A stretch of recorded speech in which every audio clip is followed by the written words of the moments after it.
प्रिय विद्यार्थियों, सुप्रभात। आज हम सहर्ष स्वीकारा है कविता जो गजानन माधव मुक्ति बोध द्वारा रचित है समझाने जा रहे हैं। कविता खड़ी बोली और मुक्तक छंद में है। इसमें कवि कहता है, जिंदगी में जो कुछ भी है, सुख दुख लाभ हानि हार जीत, मुझे खुशी से स्वीकार है। क्यों? क्योंकि वह तुम्हें प्यारा है। अब तुम्हें कौन है वो कविता में बता रहे हैं। सहर्ष स्वीकारा है गजानन माधव मुक्ति बोध। प्रिय विद्यार्थियों, कवि कहता है जिंदगी में जो कुछ है, जो भी है, सहर्ष स्वीकारा है। मेरे जीवन में जो कुछ भी है वो मैं खुशी के साथ स्वीकार करता हूँ। तो क्या है जीवन में?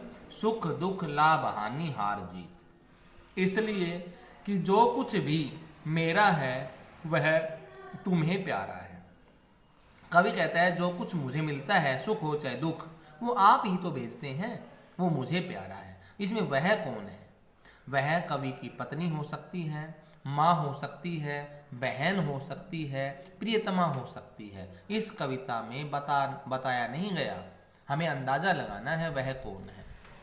गर्वीली गरीबी, गर्व से युक्त गरीबी, ये गंभीर अनुभव, ये गंभीर अनुभव, ये विचार वैभव, विचार रूपी धन दौलत, सब दृढ़ता यह मजबूती, भीतर की सरिता भीतर की नदी। तो कवि कहता है क्या? मेरे हृदय में नदी है। तो कौन सी नदी? प्रेम भाव की नदी। नदी में पानी बहता है, कवि के दिल में प्रेम बहता है। अभिनव सब, ये सारे अभिनव मौलिक हैं, सच्चे हैं, सच्चे हैं। तो कवि अपनी गरीबी को भी गर्व से युक्त मानता है। ये गंभीर अनुभव, विचार रूपी धन दौलत है। वैसे गरीब है कवि, पर विचार है उसके पास। मजबूती, अंदर की सरिता प्रेम रूपी नदी, अभिनव, सब सच्चे हैं। इसलिए कि पल पल में, हर क्षण में जो कुछ भी जागृत है, जो कुछ भी सामने है, अपलक है, एकटक है, संवेदन तुम्हारा है। ये तुम्हारा ही संवेदन है।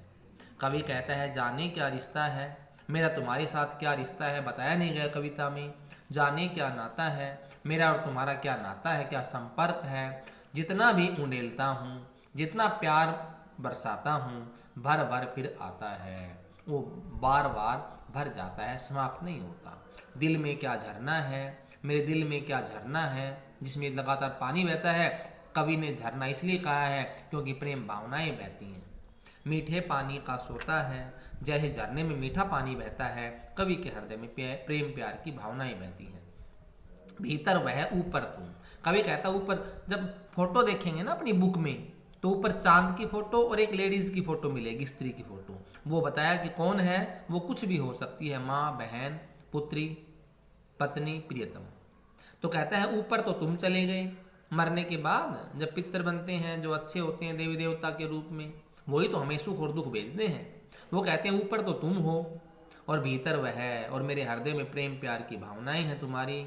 मुस्काता चांद धरती पर जो रात भर, जैसे धरती के ऊपर चंद्रमा अपनी किरणें बिखेरता है, मुझ पर त्यों तुम्हारा ही खिलता वह चेहरा। इसी प्रकार आप ऊपर हो आसमान में, तुम्हारा खिलता हुआ चेहरा, तुम्हारी किरणें, तुम्हारा प्रकाश मेरे हृदय में समाया हुआ है। सचमुच मुझे दंड दो। कवि कहता है मुझे सजा दो, सजा मांग रहा है। भूलूं मैं भूलूं, मैं तुम्हें भूल जाऊं। क्यों भाई? क्योंकि कवि की जो प्रीतमा है वो उसी के सहारे खुद फैसले नहीं कर पाता, उसी के सहारे जीवन जीता है, तो वो कमजोर हो गया है, आत्मनिर्भर नहीं है, कॉन्फिडेंस नहीं है उसके अंदर। इसलिए कहता है मुझे सजा दो ताकि मैं तुम्हें भूल जाऊं और अच्छे से जीवन जीना सीखूं, तुम्हें भूल जाने की। दक्षिणी ध्रुवी अंधकार, जैसे दक्षिण ध्रुव में जो प्रदेश आते हैं, देश आते हैं, उसमें 6 महीने रात और 6 महीने दिन होती है, अंधेरा। और अमावस्या भी अंधेरी रात है। तो ये दोनों ही सूचक हैं दुखों का, समस्याओं का। तो अमावस्या की अंधेरी रात की तरह, दक्षिणी ध्रुव प्रदेशों की तरह है। शरीर पर, चेहरे पर, अंतर में पालूं मैं अपने शरीर पर, चेहरे पर और हृदय में, अंतर हृदय में मैं तुम्हें पालूं। झेलूं मैं झेल लूं, और उसी में सहन करना और उसी में नहा लूं। इसलिए कि तुमसे ही परिवेष्टित, आच्छादित, मैं तुम्हारे द्वारा ही परिवेष्टित, मीनिंग है घिरा हुआ, आच्छादित, ढका हुआ। मैं तुमसे घिरा हुआ ढका हुआ रहने का रमणीय, रमणीय माने सुंदर, यह उजेला अब ये प्रकाश, तुम्हारी सुंदरता का जो प्रकाश है, सहा नहीं जाता, मुझे सहन नहीं होता, नहीं सहा जाता, मुझे सहन नहीं होता।